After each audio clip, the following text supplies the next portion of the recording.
शशाङ्कचक्रं सकिरीटकुण्डलं शपीतवस्त्रं सरसेरुहेक्षणं शाहारवक्षस्थलकौस्तुभश्रियं नमामि विष्णुं शिरसा चतुर्भुजं नमामि विष्णुं शिरसा चतुर्भुजम्।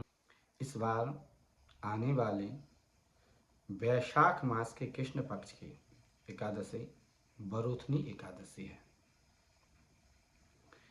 यह सिकाव के समय अनुसार 13 अप्रैल को है। इसका प्रारंभ 12 अप्रैल को 2:46 से शुरू होगा और यह तिथि पूर्ण होगी 13 तारीख को 2:38 पे। यह एकादशी द्वादशी युक्त एकादशी है। शास्त्रों के अनुसार द्वादशी युक्त एकादशी अधिक फलदायी होती है। बरूथनी एकादशी सभी भयों को दूर करने वाली है और सभी मनोकामनाओं को पूर्ण करने वाली है। एकादशी का पारण इस बार अप्रैल 14 को है। सुबह का समय है 6:12 से लेकर 8:52 तक। इसके बीच में आप एकादशी का पारण जरूर करें क्योंकि इस समय पर द्वादशी रहेगी। द्वादशी सिर्फ 1:42 तक है 14 अप्रैल को। आप सभी जानते हैं कि एकादशी का पारण द्वादशी में ही होना चाहिए। 1:42 के बाद त्रयोदशी शुरू हो जाएगी, इसलिए त्रयोदशी में एकादशी का पारण नहीं होता है, यह द्वादशी में ही होता है। तो सुबह का समय अच्छा समय है, आप इस समय पर पारण जरूर करें क्योंकि इसका व्रत का जितना फल है और पारण का भी उतना ही फल है समय से करने का। बरूथनी एकादशी की कथा इस प्रकार है कि महाराज युधिष्ठिर ने भगवान श्री कृष्ण से विनती की कि हे मधुसूदन, आप मुझे वैशाख मास के कृष्ण पक्ष के एकादशी के व्रत के बारे में विधि विधान से बताएं और इसकी क्या पौराणिक कथा है वह भी मुझे बतावें। श्री भगवान मधुसूदन कहते हैं, हे राजेश्वर, एकादशी का नाम बरूथनी एकादशी है। यह सौभाग्य देने वाली, सब पापों को नष्ट करने वाली तथा अंत में मोक्ष देने वाली है। इसी प्रकार भविष्य उत्तर पुराण में राजा धुंधुमाल की कथा आती है। एक बार राजा धुंधुमाल को शिव जी के श्राप के द्वारा पूरे शरीर में कोढ़ हो गया था।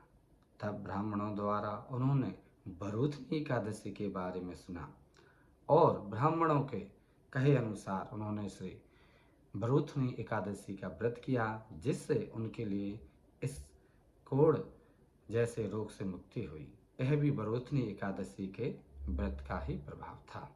ओम कावेरिका नर्मदयो पवित्रे समागमे सज्जनतारणाय सदैव मान्धातृपुरे वसन्तम् ओंकारमीशं शिवमीकमीडे।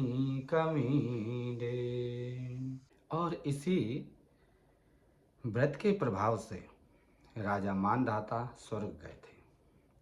तब युधिष्ठिर ने कहा कि महाराज, राजा मानधाता की कथा हमें थोड़ी विस्तार से बताएं।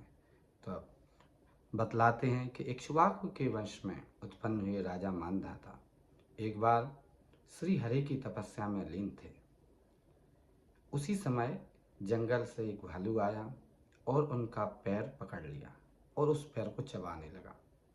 राजा मानधाता भगवान की भक्ति में लीन थे। जैसी उनकी आंख खुली, उन्होंने भालू को अपने पैर को चबाते हुए देखा, लेकिन वह भगवान का पूजन कर रहे थे, ध्यान में मग्न थे। उन्होंने कहा, यदि मैं इस पर क्रोध करता हूँ तो मेरी तपस्या भंग हो जाएगी और मैं इसे मृत्यु दंड देता हूँ, फिर भी मेरी तपस्या भंग हो जाएगी। इसलिए उन्होंने बड़े ही शांत स्वभाव से श्री हरि का स्मरण किया।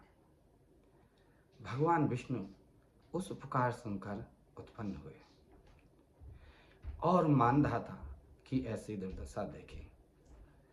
मानधाता ने प्रभु से विनय की, हे प्रभु, इस भालू ने मेरे पैर को खाया है आप मुझ पर कृपा करें और बताएं कि मैं इस भालू का क्या करूं और इसने मुझे क्यों खाया है। मैं तो आपकी तपस्या में लीन था। तब भगवान विष्णु ने बतलाया कि यह आपके पूर्व जन्म के संचित पाप हैं, जो उस पाप के कारण इस भालू ने आपके पैर को खाया है। लेकिन हे राजन, आपने इस पूजा में दृढ़ता के साथ मेरी तपस्या की है। मैं आपको इसका उपाय बताता हूँ। श्री भगवान कहते हैं कि हे राजा मानधाता, तुम बरूथनी एकादशी करो और ब्रजभूमि में जाकर इसका उद्यापन करो।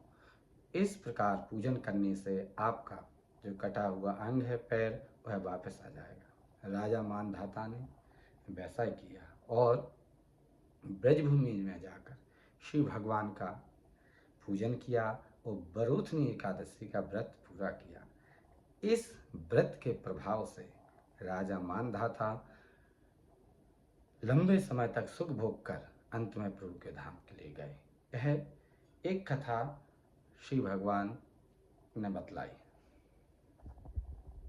इस बार 13 अप्रैल को बरूथनी एकादशी है, शिकागो के समय अनुसार मैंने आपको बताया। और इस बार इसी दिन मेष संक्रांति भी है, अर्थात सूर्य जो है मीन राशि से मेष राशि में जा रहे हैं।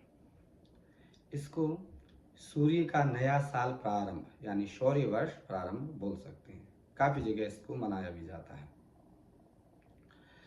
संक्रांति का महापुण्य काल है 12:51 से लेके 7:30 सायं, और महापुण्य काल है 5:17 से लेकर 7:30 सायं। इस समय पर दान, पुण्य और स्नान गंगा आदि नदियों में करने का बड़ा ही महत्व है, इसलिए संक्रांति को विशेष माना जाता है। और इसी के पर्व वैशाखी भी है, तो आप सभी के लिए वैशाखी की बहुत बहुत शुभकामनाएं, मेष संक्रांति की बहुत बहुत शुभकामनाएं और बरूथनी एकादशी की बहुत बहुत शुभकामनाएं। किसी भी व्रत और त्योहार की जो हम पूजन करते हैं, उसका फल, उचित फल तभी मिलता है जब हम उसे उसी समय करें। एकादशी हो, पूर्णमासी हो, संक्रांति हो, तो इन पर्वों का फल मिलता है तब हम उस समय पर सही समय पर करें, शास्त्र अनुसार करें। तो हम इस चैनल के माध्यम से आपको बताते हैं कि कौन सी तिथि कितने बजे से शुरू हो रही है और कब पूर्ण होगी।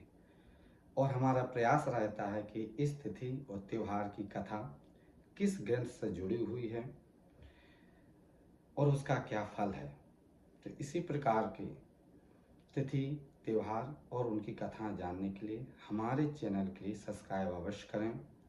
इसी के साथ मिलते हैं आपसे अगले वीडियो में। तब तक आप अपना और अपनों का ध्यान रखें। महादेव की कृपा आप सब पर बनी रहे। जय महाकाल।